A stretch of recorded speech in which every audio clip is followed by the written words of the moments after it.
وَيَا قَوْمِ لَا أَسْأَلُكُمْ عَلَيْهِ مَالًا إِنْ أَجْرِيَ إِلَّا عَلَى اللَّهِ وَمَا أَنَا بِطَارِدِ الَّذِينَ آمَنُوا إِنَّهُمْ مُلَاقُو رَبِّهِمْ وَلَكِنِّي أَرَاكُمْ قَوْمًا تَجْهَلُونَ وَيَا قَوْمِ مَنْ يَنْصُرُنِي مِنَ اللَّهِ إِنْ طَرَدتُّهُمْ أَفَلَا تَذَكَّرُونَ وَلَا أَقُولُ لَكُمْ عِنْدِي خَزَائِنُ اللَّهِ وَلَا أَعْلَمُ الْغَيْبَ وَلَا أَقُولُ لَكُمْ إِنِّي مَلَكٌ وَلَا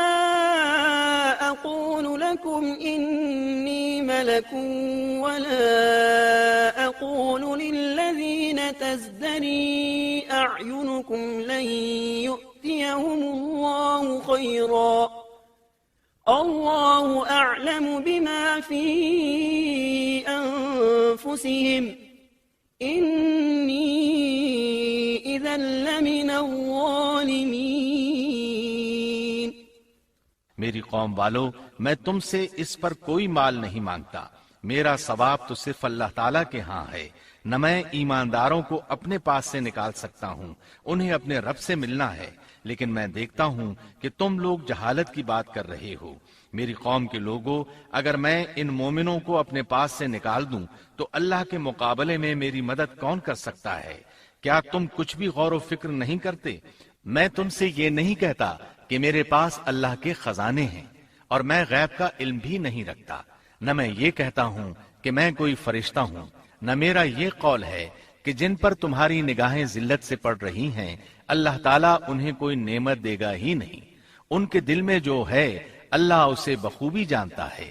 اگر میں ایسی بات کہوں تو یقیناً میرا شمار ظالموں میں سے ہوگا۔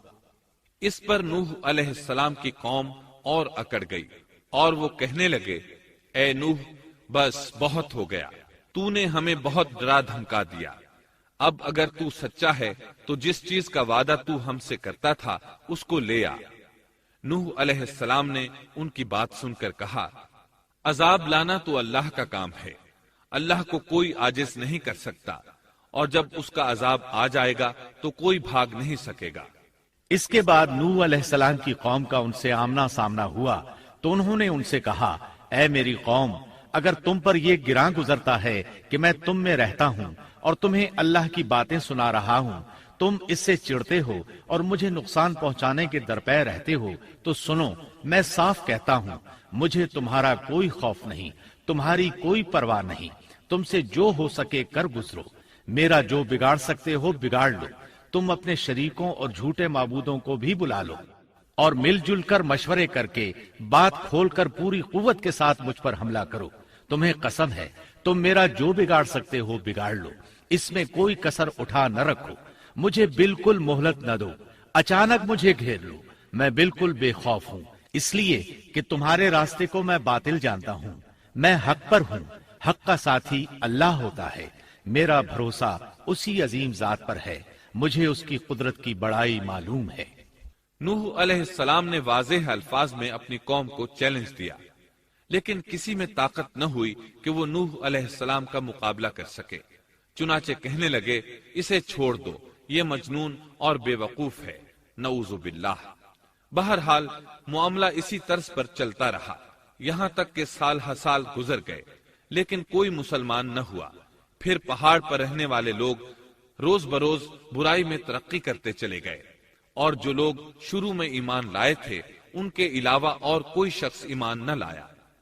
نوح علیہ السلام انہیں مسلسل دعوت دیتے رہے مگر بے اثر، یہاں تک کہ اللہ تعالیٰ نے نوح علیہ السلام کی طرف وحی کی کہ اب کوئی شخص ایمان نہیں لائے گا۔ اللہ تعالیٰ سورہ ہود میں فرماتے ہیں، وَأُوحِيَ إِلَى نُوحٍ أَنَّهُ لَن يُؤْمِنَ مِن قَوْمِكَ إِلَّا مَن قَدْ آمَنَ فَلَا تَبْتَئِسْ بِمَا كَانُوا يَفْعَلُونَ۔ نوح کی طرف وحی کی گئی کہ آپ کی قوم میں سے جو ایمان لا چکے ہیں ان کے سوا اور کوئی اب ایمان نہیں لائے گا، پس آپ ان کے کاموں پر غمگین نہ ہوں۔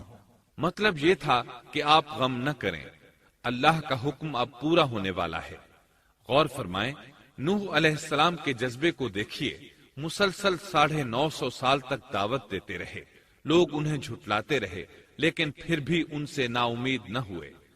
اب جب کہ اللہ کی طرف سے وحی آ گئی کہ ان میں سے اور کوئی ایمان نہیں لائے گا اور کسی میں طاقت نہیں کہ انہیں ہدایت عطا فرمائے، تو نوح علیہ السلام نا امید ہو گئے اور انہوں نے اپنی قوم پر بد دعا کی۔ اس کا ذکر اللہ تعالیٰ نے سورہ نوح آیات 26 تا 28 میں کیا ہے۔ وقال نوح رب لا تذر على الأرض من الكافرين ديارا إنك إن تذرهم يضلوا عبادك ولا يلدوا إلا فاجرا كفارا رب اغفر لي ولوالدي ولمن دخل بيتي مؤمنا وللمؤمنين والمؤمنات ولا تزد الظالمين إلا تبارا۔ نوح نے کہا، اے میرے پروردگار، تو روئے زمین پر کسی کافر کو رہنے سہنے والا نہ چھوڑ، اگر تو انہیں چھوڑے گا تو یہ یقیناً تیرے اور بندوں کو بھی گمراہ کر دیں گے، اور ان کے ہاں جو اولاد ہوگی وہ بھی بدکار ناشکرے ہوں گے۔ اے میرے پروردگار، تو مجھے اور میرے ماں باپ کو اور جو بھی ایماندار ہو کر میرے گھر آئے اور تمام مومن مردوں اور عورتوں کو بخش دے اور کافروں کو سوائے ہلاکت کے اور کچھ نہ دے۔ اللہ تعالیٰ فرماتے ہیں کہ جب نوح علیہ السلام نے ہمیں مدد کے لیے پکارا تو پھر ہم نے اس کی مدد کی اور اسے ایک بڑی کشتی بنانے کی وحی کی، لیکن نوح علیہ السلام نہیں جانتے تھے کہ وہ اتنی بڑی کشتی کیسے بنائے، اور نہ ہی وہ بڑھئی تھے کہ اس کام سے واقف ہوتے۔ اس لیے اللہ تعالیٰ نے ان کی طرف یہ وحی کی کہ ہماری آنکھوں کے سامنے اور ہماری وحی کے مطابق ایک کشتی تیار کرو۔ اللہ نے وحی کے ذریعے ان کی رہنمائی کی کہ وہ اس طرح کریں، اور مزید تعلیم کے لیے جبرائیل علیہ السلام کو بھیج دیا۔ وہ انہیں بتلاتے گئے کہ اس طرح کشتی تیار کرو۔ نوح علیہ السلام ایک پہاڑ پر رہتے تھے، ان کے ارد گرد درخت نہیں تھے، نہ پانی تھا، چنانچہ انہوں نے بہت سے درخت اگائے، پھر ان کو کاٹا اور پہاڑ پر بیٹھ کر کشتی تیار کرتے رہے۔ آپ بڑے بڑے تختے بناتے اور لوہا لاتے اور ان سے کیل تیار کرتے، پھر ان کیلوں کو تختوں میں ٹھوکتے، آپس میں ان تختوں کو ملاتے، یہاں تک کہ ایک بہت بڑی مضبوط اور دیو ہیکل کشتی تیار ہو گئی۔ ایک روایت کے مطابق نوح علیہ السلام نے اس کو 100 سال میں تیار کیا۔ یہ تھی وہ کشتی جسے نوح علیہ السلام نے اللہ کی ہدایت کے مطابق تیار کیا تھا۔ سورۃ القمر آیت 13 میں ارشاد ہوتا ہے، وَحَمَلْنَاهُ عَلَى ذَاتِ أَلْوَاحٍ وَدُسُرٍ، اور ہم نے نوح کو اس کشتی میں سوار کیا جو تختوں اور کیلوں سے بنی ہوئی تھی۔ نوح علیہ السلام نے دعوت کا کام چھوڑ دیا اور کشتی بنانے لگے۔ وہ لوگ جب انہیں کشتی بناتے دیکھتے تو ان کا مذاق اڑاتے، کہتے، نوح پہلے تو نبی تھا، اب بڑھئی بن گیا۔ مزید کہتے، یہ کیسا مجنون ہے کہ پہاڑ پر کشتی بنا رہا ہے، تعجب ہے اس پر۔ اللہ نے ان کافروں کے مذاق کا ذکر سورہ ہود آیات 38 اور 39 میں کیا ہے۔ وَيَصْنَعُ الْفُلْكَ وَكُلَّمَا مَرَّ عَلَيْهِ مَلَأٌ مِّن قَوْمِهِ سَخِرُوا مِنْهُ قَالَ إِن تَسْخَرُوا مِنَّا فَإِنَّا نَسْخَرُ مِنكُمْ كَمَا تَسْخَرُونَ فَسَوْفَ تَعْلَمُونَ مَن يَأْتِيهِ عَذَابٌ يُخْزِيهِ وَيَحِلُّ عَلَيْهِ عَذَابٌ مُقِيمٌ۔ نوح کشتی بنانے لگے اس کی قوم کی جو جماعت اس کے پاس سے گزرتی وہ اس کا مذاق اڑاتی، وہ کہتے اگر تم ہمارا مذاق اڑاتے ہو تو ہم بھی تم پر ایک دن ہنسیں گے جیسے تم مسخرہ پن کر رہے ہو۔ تمہیں بہت جلد معلوم ہو جائے گا کہ کس پر عذاب آتا ہے، جو اسے رسوا کرے اور اس پر ہمیشہ کا عذاب اتر آئے۔